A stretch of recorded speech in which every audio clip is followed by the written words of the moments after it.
मुझे बस इस मंच के लिए कुछ कहने की अनुमति मांगती हूँ आपसे कि जितना जितना प्रयास होता है, अरे जितना जिससे जिससे भी कहना हो कह देना। मैं कहना है तो कह के रे, चुप क्यों है? और मैं इन्होंने ऐसा कर दिया और वैसा कर दिया। अरे कर दिया मतलब क्या? आगरे से आया हुआ आदमी का दिमाग ठीक हो, इस बात का परीक्षण हो रहा है यहाँ। बहुत अच्छे, बहुत अच्छे, वाह वाह। सत्तन जी कुछ भी बोल सकते हैं। देखिए ये इतनी कुछ भी कैसे बोल सकते हैं? माँ को माँ कहेंगे, कोई लुगाई को भी अम्मा जी कहेंगे क्या? देखिए मुझे इनसे कुछ भी नहीं बोलना है, इतना ही बोलना है कि देखिए मैं अपने आगरा से आई हूँ। आगरा से तो हमारे बाहर से जितने भी लोग आते हैं वो ठीक होके जाते हैं। हमारे यहाँ तो ठीक होने वाली बात है, इसलिए इनसे कहती हूँ इश्क की धरती है, इश्क वहाँ होता है, प्रेम की धरती है। इसलिए इनसे कहना चाहती हूँ सत्तन जी से कि इश्क का रोग मत लगाओ तुम, इश्क का रोग मत लगाओ तुम, मर्जी लाइलाज होता है। और मैं जिस शहर से आई हूँ उसमें पागलों का इलाज होता है। इसलिए श्रोता बहुत अच्छे हैं। अरे भाई, इश्क की आग में पत्थर भी पिघल जाता है। देखो ये जितने ताली बजा रहे हैं, कर रहे हैं, ये वही जले हुए हैं। हाँ हाँ, इश्क की आग में पत्थर भी पिघल जाता है, मिलन की रात में दिल कभी जल भी जाता है। देखिएगा किधर से तीर चले, किधर से तीर चले और किसे किया घायल, वो मुस्कुराते हैं दम उनका निकल जाता है, वो मुस्कुराते हैं दम उनका। देखिए श्रोता बहुत अच्छे हैं, वो जानते हैं कि कौन कहाँ। जब आदमी इतनी उम्र में इतनी बात कर लेता है ना तो बड़ा अजीब सा लगता है। मैं बताती हूँ, मुझे ऐसा लग रहा है कि कभी भी उम्र उम्र कर रही है। उम्र शरीर की होती है, दिल की होती है क्या? देखिएगा यहाँ श्याम पोद्दार जी मुजफ्फरपुर से आए हैं इस कवि सम्मेलन को सुनने के लिए, और मैं ये चाहती हूँ, मुझे ऐसा अच्छा लग रहा है। संस्कार है ये, शंकर केजरीवाल का संस्कार है जो वो मुजफ्फरपुर से यहाँ पर कविता सुनने के लिए आ गए। और असल में बात बताऊं तो वो कविता सुनने नहीं आए, वो तुम्हें देखने आए। मैंने आपसे कहा नहीं कुछ भी बोल सकते हैं। मुझे तो ऐसा लग रहा है कि कभी भी इस उम्र में जब ये आदमी ऐसी बात कर लेता है तो ऐसा लगता है कि कभी भी दिल के तारों को किसी से जोड़ देते हैं, कभी भी दिल के तारों को किसी से जोड़ देते हैं। इश्क के मामले में मजनुओं से होड़ लेते हैं। न जाओ उम्र पर इनकी, ये वो रंगीन बूढ़े हैं कि ये चिकने मसरूड़ों से सुपारी फोड़ देते हैं। और मुझे इनसे कुछ भी नहीं कहना है, और इतना ही कहना चाहती हूँ। देखिए एक महिला हूँ, अभी तक पुरुष वर्ग यहाँ आता रहा, कुछ ना कुछ बोलता। अभी गौरव ने भी कुछ बोला, इन्होंने कुछ नहीं बोला। लेकिन मैं जब महिला आई तो इन्होंने कुछ बोला और इन्हें कुछ कुछ हुआ। मुझे बड़ा अजीब सा लगा। मुझे ऐसा ही लग रहा है कि कौन कहता है इस उम्र में इश्क की कहानी नहीं होती, कौन कहता है इस उम्र में इश्क की कहानी नहीं होती। अरे कहानी तो होती है, पर इन पर किसी की मेहरबानी नहीं होती। ये तो पीछे ही पड़ गई यार। है? जवाब दो है? क्या कह रहा था? एक मिनट फिर से कहना जरा। इधर देख के कहना, देख के। उधर मग करके तो चाहे जो बोल सकता है। हैं? क्या बोला? मेहरबानी नहीं होती? अरे अंगारे पे राख चढ़ जाए इसका मतलब आग नहीं है, ऐसा मत समझ लेना।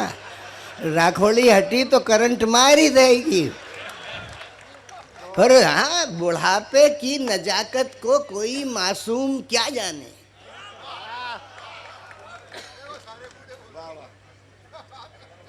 साथ दो, सब बुड्ढे एक है। बुढ़ापे की नजाकत को कोई मासूम क्या जाने, यहीं आकर के मंजिल का पता मालूम होता है।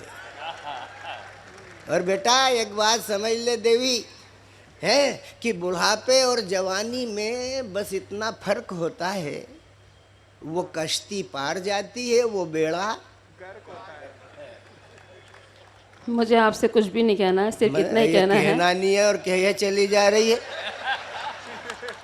मैं कुछ भी नहीं कहना चाहती, आप ही कहते चले जा रहे हैं। मैं तो मैं क्या बिल्कुल चुपचाप से थी, मैं तो कुछ और बोलना चाहती थी, आप कुछ क्या? और बीच में बोल मैं गए। क्या बोलना मैं इतना ही चाहता- कहना चाहती ये हूँ कि तो अपनी आगरे का ही प्रभाव दिखा। हाँ? वो आगरे में मैं गया तो देखा तो ताजमहल के नीचे एक पागल जूते में जलेबी रख के खा रहा था। तो मैं समझ गया कि हाँ, ये आगरा जो है इसी बात के लिए प्रसिद्ध है और वहाँ से ये आई हैं। अच्छा, ये तो बता दिया कि एक आदमी, एक पागल जूते में पेठा रख के जलेबी रख के खा रहा था, लेकिन ये नहीं बताया कि वो व्यक्ति था कौन। वो व्यक्ति है और वो जलेबी देखिए, जलेबी ने तो राखी बांधी थी आपको।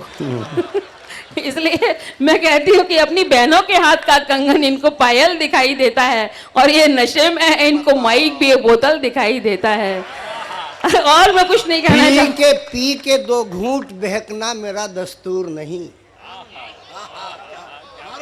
पी के 2 घूंट बहकना मेरा दस्तूर नहीं, और खुद को कमजर्फ बना लूं मुझे मंजूर नहीं।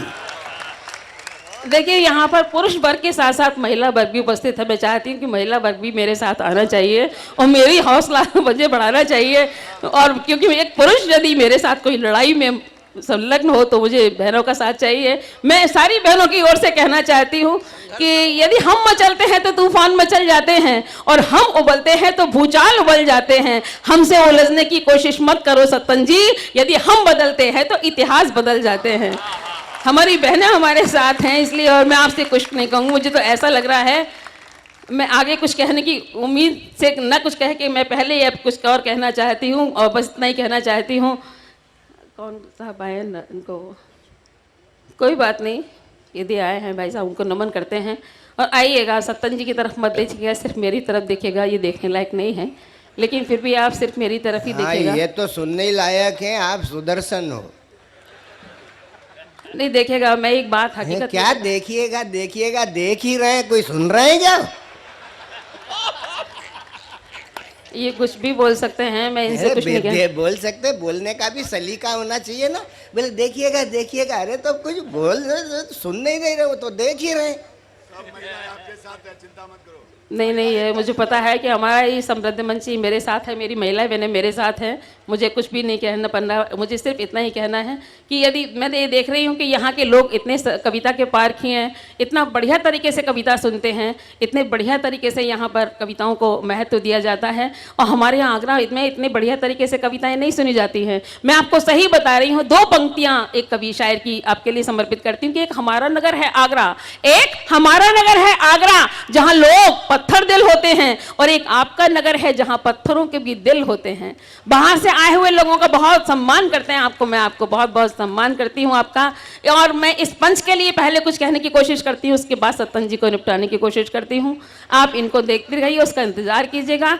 आइए, मैं सबसे पहले इस मंच के लिए कहती हूँ, जितने प्रयासों से आपके समक्ष ये कार्यक्रम रखा है, इसलिए पहले कुछ 4-5 पंक्तियां पढ़ने जाती हूँ, और मुझे समर्पित, जब मैं आपके बीच समर्पित करना चाहती हूँ, मुझे आशीर्वाद भी साथ साथ मिलना चाहिए, क्योंकि इतना बड़ा समृद्ध मंच शंकर केजरीवाल जी ने, उनके पूरी टीम ने यहाँ ये जुटाया है, आप लोगों को आमंत्रित किया है, इसलिए कुछ कहने की कोशिश करती हूँ, उसके बाद में आपके साथ जुड़ती हूँ। सुनिएगा कि जितना जितना प्रयास होता है लक्ष्य उतना ही पास होता है, जितना जितना प्रयास होता है लक्ष्य उतना ही पास होता है, और दर बदर ढूंढता है वो खुद को जब कोई बदहवास होता है। और इस मंच के लिए पढ़ती हूँ, सूत्रधार जी, आप आज ये सत्यनारायण सत्तन जी यहाँ उपस्थित हैं, इसलिए पढ़ती हूँ कि पत्नी विद्योत्मा सी मिल जाए, पत्नी विद्योत्मा सी मिल जाए तो पति फिर कालिदास होता है, और लोग फेर लेते हैं मुंह अपना जब कोई उदास होता है। आगे की पंक्तियां आपके बीच में छोड़ती हूँ और शंकर केजरीवाल जी के लिए, इस मंच के लिए समर्पित करती हूँ। और आपकी रत्न रत्नासा यदि मिल जाए, रत्न रत्नासा यदि मिल जाए तो पैदा एक तुलसीदास होता है। और कितना सुकून मिलता है सत्तन जी, कितना सुकून मिलता है जब वो मेरे पास होता है। और अंतिम बंद पढ़ती हूँ कि देश को मिलता है एक शिवाजी भी, देश को मिलता है एक शिवाजी भी जब गुरु रामदास होता है, और जिंदगी को तपा तपा के मंजू आदमी वेद व्यास होता है। देखिए सत्तन जी, मैंने आपको बहुत बढ़िया बटरिंग कर दी है, आगे मुझसे आप नहीं छेड़ेंगे, लेकिन मैं मुझे आपको चुप करने के लिए कुछ ना कुछ बोलना जरूर पड़ेगा। नहीं, अब जब तूने मुझे वेद व्यास ही कह दिया तो बचे ही क्या, क्या अब खास ही क्या है, अब तो वेद व्यास ही है। नहीं देखिए, मैं सत्तन जी के एक बार घर गई थी। सत्तन जी का वैसे बहुत बड़ा बंगला है इंदौर में, लेकिन जिस मकान में ये रहते हैं ज़रा थोड़ा छोटा है। अच्छा, बड़े संस्कारी लोग हैं इनके परिवार के लोग, ऊपर तो सारा लेडीज़ डिपार्टमेंट, नीचे जेंट्स डिपार्टमेंट। मैंने सत्तन जी से पूछा, एक बात बताइए आप कि आप लोग ये जो लड़के लपाड़े हैं ये तो अपनी पत्नियों से मिलाते होंगे ऊपर नीचे जाके भाग के, लेकिन आपको जब भाभी जी से मिलना होता तो कैसे मिलते होंगे? बोले कुछ नहीं, एक हकीकत सी बात बताता हूँ, हरिद्वार गया था, वहाँ से एक घंटी लेके आया था। जब मुझे उससे मिलना होता था मैं घंटी बजा देता था तो वो नीचे आ जाती थी। मैंने कहा जब उनको आपसे मिलना होता था तो क्या करती थी वो? बोले कुछ नहीं, बार बार आती थी, पूछती थी घंटी बजाई थी क्या? तो सत्तन जी ही नहीं, सत्तन जी बहुत अच्छे व्यक्ति हैं, बल्कि इन्होंने तमाम सारे जानवर पशु पक्षी भी पाल रखे हैं अपने घर में, बहुत खिलाते पिलाते हैं। इनके द्वार पर एक तोता लटका हुआ है, आने जाने वालों को वो आई लव यू बोलता है। एक दिन मैं इनके निवास पर गई, वहीं बहुत बड़ा कवि सम्मेलन होता है, उनका तोता बार बार हर एक से बोलता है आई लव यू। तो मैं एक दिन पहुंची, बोले मंजू जी, मैंने कहा बोलो। बोले आई लव यू। मैं सत्तन जी से कहा, मैं सत्तन जी ये क्या संस्कार डाल दिए इस तोते के अंदर? बोले कुछ नहीं, बड़ा प्यार करता है सबसे ये ना, इसलिए आई लव यू बोलता है। मैंने कहा ठीक है सत्तन जी, हमको नहीं अच्छा लगता है ये। इन्होंने उसको डांटा। जब मैं दूसरे दिन पहुंची तो बोले मंजू जी। मैंने कहा क्या है? बोले वही कल वाली बात। मानेगा नहीं वो, इसलिए वो मानेंगे नहीं, कुछ भी बोल सकते हैं। मैं आपको सही बता रही हूँ कि एक बार मैं बिहार में कवि सम्मेलन में गई थी, वहाँ के मुख्य अतिथि लालू प्रसाद यादव थे, उस समय क्या? मुख्यमंत्री थी। क्या हुआ? वही कल वाली बात। मैं वही आपको वही कल वाली बात कर रही हूँ आपसे, सुनेगा। अरे भाई बहनों, देखिए मैं एक बार बिहार कवि सम्मेलन, देखिए यहाँ मुझे शंकर केजरीवाल जी ने आमंत्रित किया है, इन्हें कुछ हुआ, इसमें मेरा कोई दोष नहीं है। नहीं कुछ नहीं हुआ। मेरे को क्या लगता है, कभी तुम तीर लगती हो, कभी तलवार लगती हो, कभी तुम फूल लगती हो, कभी तुम खार लगती हो। है तुम्हारे हुस्न के जलवे, तुम्हारे रूप के हलवे, शनिचर के ही दिन से तुम हमें इतवार लगती हो। मैंने कहा ना ये चुप रहने वालों में से नहीं है, इसलिए मैंने कहा अभी इनको निपटा के फिर आपके बीच ये कविता पढ़ती हूँ। अरे मैं तो निपटाया हूँ भाई, अब क्या निपटाएगी मेरे को? मैं कुछ नहीं कह। देखिए मैं आपको एक हकीकत बताती हूँ कि मैं बिहार में एक बिहार में एक कवि सम्मेलन में गई थी, वहाँ के मुख्य अतिथि लालू प्रसाद यादव थे। मैंने उनसे एक प्रश्न किया, एक बात बताइए, आप मुख्यमंत्री हैं, उस समय वो मुख्यमंत्री थे, तो मैंने उनसे एक प्रश्न किया कि आपकी सड़कें बहुत खराब रहती है। बोले ई में भाजपा का हाथ है। मैं कहा आपके यहाँ के हर काम बहुत गड़बड़ रहते हैं। वो बोले ई में भी भाजपा का हाथ है। मैंने कहा आपके 9 बच्चे हैं। बोले ई में भी। तो देखिए मुझे यहाँ शंकर केजरीवाल जी ने आमंत्रित किया है, इन्हें कुछ हुआ, इसमें मेरा कोई दोष नहीं है। इसलिए आइए आपके बीच में पहले मैं इनको खत्म करती हूँ, उसके बाद मैं आपसे जुड़ने की कोशिश करती हूँ। मेरा कोई दोष नहीं है। हाँ देखिए इनको, हालांकि देखने लायक नहीं है, लेकिन फिर भी आप 2 मिनट के लिए इनको देखिएगा, मेरा साथ दीजिएगा। ये सब पुराने लोग समझ रहे हैं कि साक्षात ललिता पंवार का अवतार है। मुझे ऐसा लग रहा है कि बहकी सी बात करते हो, क्या तबीयत खराब लगती है, और मुझको हैरत से देखने वाले तेरी नीयत खराब लगती है। अरे मेरी नीयत खराब कैसे हो? पत्ती पत्ती गुलाब कैसे हो? जिसने देखे हो हजारों चेहरे, उसकी नीयत खराब कैसे हो? उसकी नीयत खराब। भाई रहने दे, चलने दे, तू अपनी कविता पढ़, अपना काम हो गया, लोग मजे में आ गए। हाँ नहीं मैं पढ़ती हूँ, वही मैं पढ़ रही हूँ। अब निपटाने को रहने दे। मैं आपको निपटा तो नहीं रही है, आप जब तक इस उम्र में नहीं निपट पाए तो अब कब तक निपटेंगे आप? ये मेरे बदले से थोड़ी निपट जाएंगे आप। आइएगा 2 मिनट के लिए, आप इनको देखिएगा, उसके बाद मैं कविता पढ़ूंगी आपके बीच में, सुनेगा और पूरा मजे से सुनेगा आप, सुनेगा। ओ भटके बैरागी, ओ भटके बैरागी, तुझको कब आएगा होश, हो तुझको कब आएगा होश, चेहरा हो बद शक्ल तो इसमें दर्पण का क्या दोष। ओ भटके बैरागी, ओ भटके बैरागी। आगे की पंक्तियां बहुत ध्यान से सुनेगा कि जीवन का एक चक्र है प्यारे, जीवन का एक चक्र है प्यारे, पतझड़ और बहारें, जीवन का एक चक्र है प्यारे, पतझड़ और बहारें, कभी तपन से हारी भी तो है नदिया की धारें, ऐ जोशीले भंवरे तुझको, ऐ जोशीले भंवरे तुझको कब आएगा होश, हो तुझको कब आएगा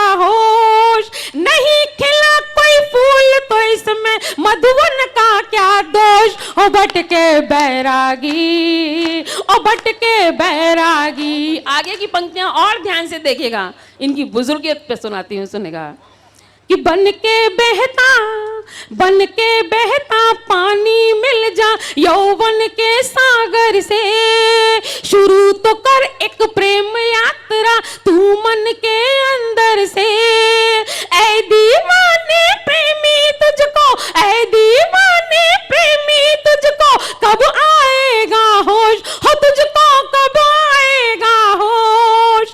बाहों में नहीं जोश तो फिर आलिंगन का क्या दोष। ओ भटके बैरागी, ओ भटके बैरागी। और इतनी रात में जो इनको शरारत सूझती चली जा रही है, सुनेगा कि रात के सन्नाटे में खन खन, रात के सन्नाटे में खन खन, खन के मेरे कंगन, हर करवट पर झंझन बाजे, बाजे मेरी झांझर।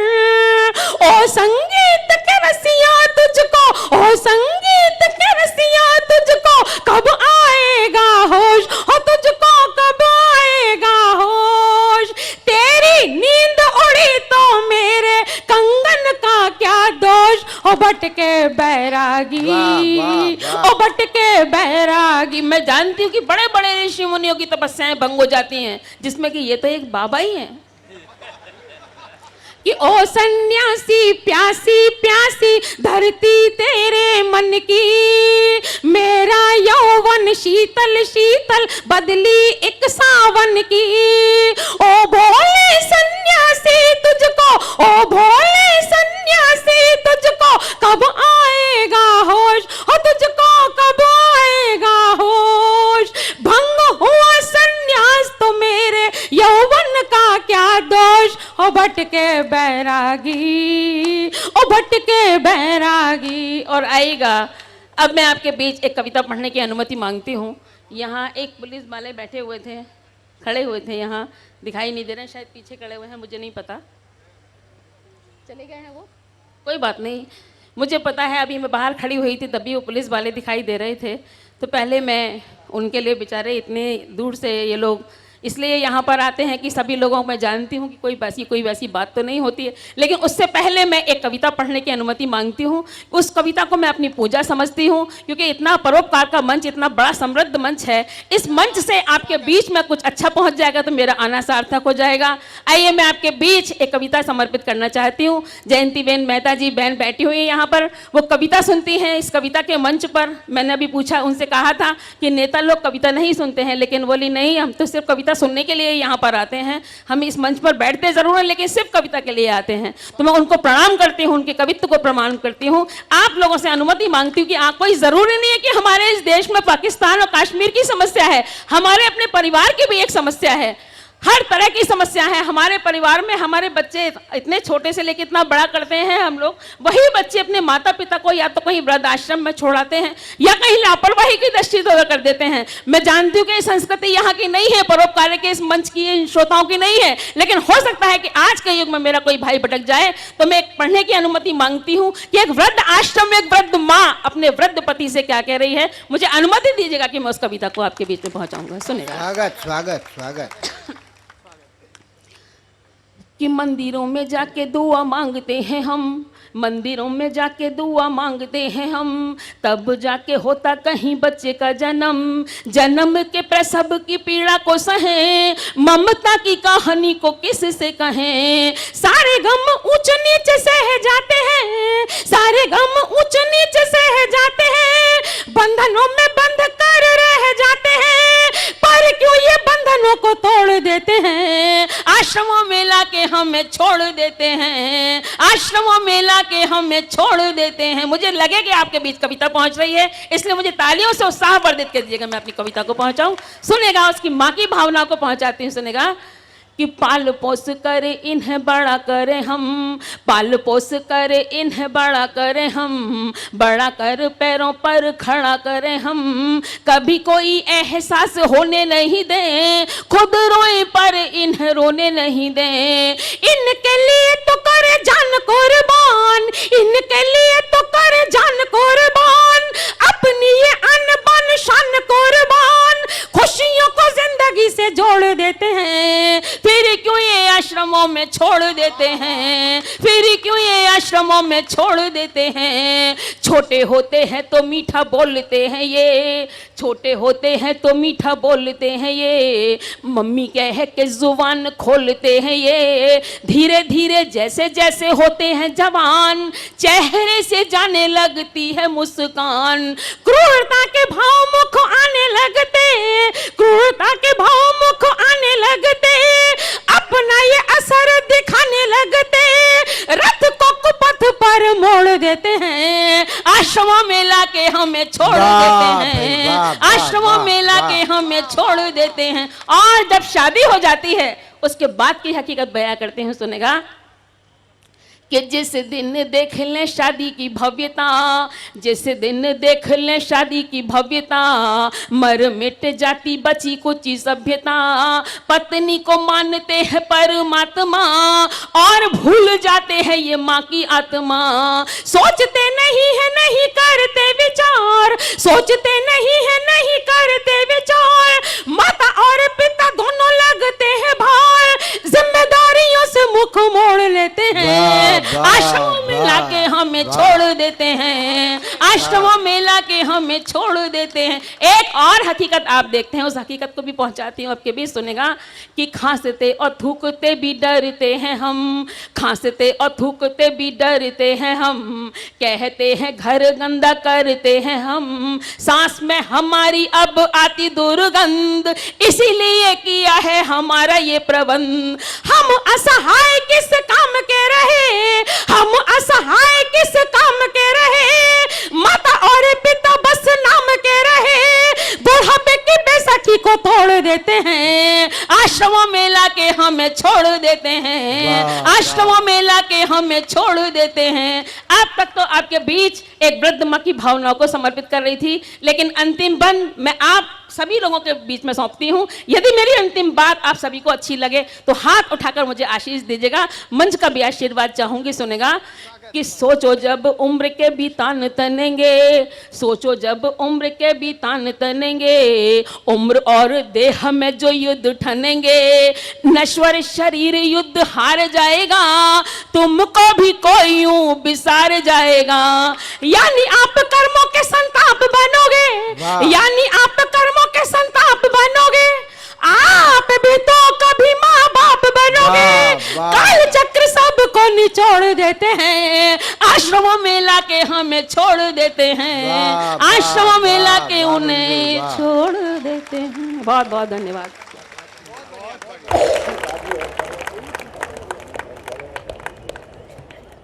देवी आपसे इतनी नोकझोंक कर लेते हैं, इसका मतलब ये थोड़ी है कि हम टुच्चे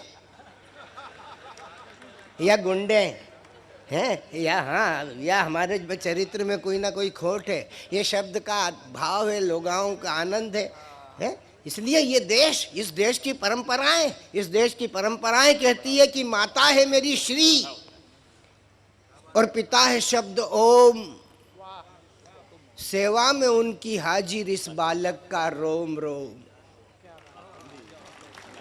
माता है मेरी श्री और पिता है शब्द ओम, सेवा में उनकी हाजिर इस बालक का रोम रोम। श्रोताओं, सर्वस्व मैं हूं उनका, सर्वस्व मैं हूं उनका, वो धर्मात्मा मेरे, मैं आत्मा हूं उनकी, वो परमात्मा मेरे। मंजू जी, आपने इस भाव को जिया है। मैं चाहता हूँ कि एक आध गीत और गज़ल आप छेड़ दें, फिर उसके बाद तो मुझे शंखनाद करना ही है। हाँ, आइए जोरदार तालियां बजाकर डॉक्टर मंजू दीक्षित का स्वागत करें। देखिए, मैं भी पढ़ती हूँ क्योंकि मुंबई में आई हूँ, मुझे पवार जी ने गीत याद दिलाया है, क्योंकि इस मंच, ये इतने समृद्ध मंच से ही ऐसा ही गीत पढ़ना चाहिए, क्योंकि यहाँ पर फिल्मों के लोग बैठे हुए हैं, उनके बीच में यदि मैं गीत पढ़ूंगी तो मेरा आना उपस्थित मेरी बहुत अच्छा मुझे लगेगा। देखिए, एक पुलिस वाले सामने खड़े हुए हैं, मुझे वो कभी यहाँ दिखाई दे जाते हैं, कभी वहाँ दिखाई दे जाते हैं। मैं ये देख रही थी कि महाराष्ट्र में इतने अच्छे पुलिस वाले भी यहाँ होते हैं। मैं जहाँ आगरे में रहती हूँ वहां मैं आपको सही बता रही हूं कि 2 वर्ष हुए हैं पुलिस वाले को। उसका बंगला इतना बढ़िया, इतना आलीशान। मैंने उसकी पत्नी से पूछा, मैंने कहा इसका राज क्या है? तो देखिए, मुझे यहाँ के पुलिस वालों की तो पता नहीं है, लेकिन उस बंदे की बात बताती हूँ। पत्नी किस तरीके से अपनी बात को रख रही है कि मेरा पत्नी इतना हैंडसम, इतना स्मार्ट, ये लाल गाल आज किस लिए हुए हैं, मैं आपको बताती हूँ, सुनेगा। और एक व्यंग्य गीत मैं आपके बीच पढ़ने की कोशिश करती हूँ, उसके बाद मैं एक अपनी रचना पढ़ाऊंगी, सुनेगा।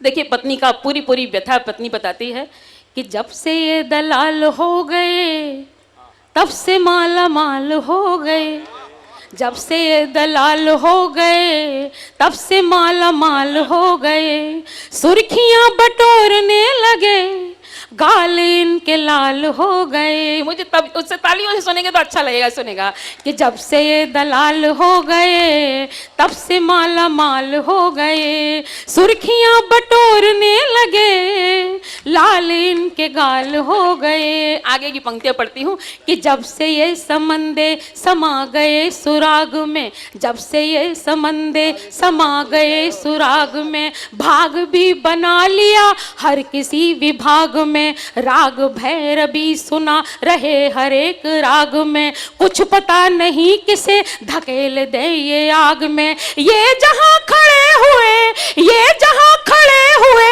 वहीं बवाल हो गए, जब से ये दलाल हो गए तब से माला माल हो गए। हर तरह की दलाली उनके अंदर भरी पड़ी है। वो अपनी पत्नी उस बात को आगे बढ़ाती है, सुनेगा कि हुस्न और इश्क को, हुस्न और इश्क को परोसते ये थाल में, हुस्न और इश्क को परोसते ये थाल में, रंग रेलियां मना रहे हैं खुले हाल में, सभ्यता सिमट गई है भव्यता के जाल में, भेड़िए छिपे हुए आदमी की खाल में, भेड़िए छुपे हुए हैं आदमी की खाल में, तितलियां फंसा रहे ये, तितलियां फंसा रहे ये इंद्रजाल हो गए, जब से ये दलाल हो गए तब से माला माल हो गए। अपनी बात को बता रही, इतना बड़ा बंगला कैसे बना लिया है, सुनेगा कि चाटुकारिता के सुर भरे हुए जुबान में, चाटुकारिता के सुर भरे हुए जुबान में, लूटने के यंत्र सब धरे हुए दुकान में, विश्व मोहिनी ये मंत्र फूंकते हैं कान में, गोपनीय कक्ष भी बना लिए मकान में, तोड़ते तिजोरियों को, तोड़ते तिजोरियों को ये कुदाल हो गए, जब से ये दलाल हो गए तब से माला माल हो गए, जब से ये दलाल हो। अब मैं आपको बताती हूँ कि जब पुलिस वाले की नई नई भर्ती होती है तो इनका गुरु बहुत बड़ी बड़ी चीजें सिखाता है, सुनेगा। मैं पढ़ती हूँ उस चीज को कि ग्राहकों को तोड़ने में ये बड़े प्रवीण हैं, ग्राहकों को तोड़ने में ये बड़े प्रवीण हैं, गिद्ध दृष्टि पा गए भले ही नवीन है, शिष्य तो नए हैं किंतु गुरु नाम चीन है कमी नहीं कोई इसीलिए कमीन है, पात पात हो गए ये डाल डाल हो गए, जब से ये दलाल हो गए, जब से माला माल हो गए। अंतिम बंद पढ़ती हूँ और देखिए इस कविता में पूरी तरह साहित्य भरा हुआ है, उस बंद को सुनेगा, उसके बाद एक कविता पढ़ती हूँ, सुनेगा।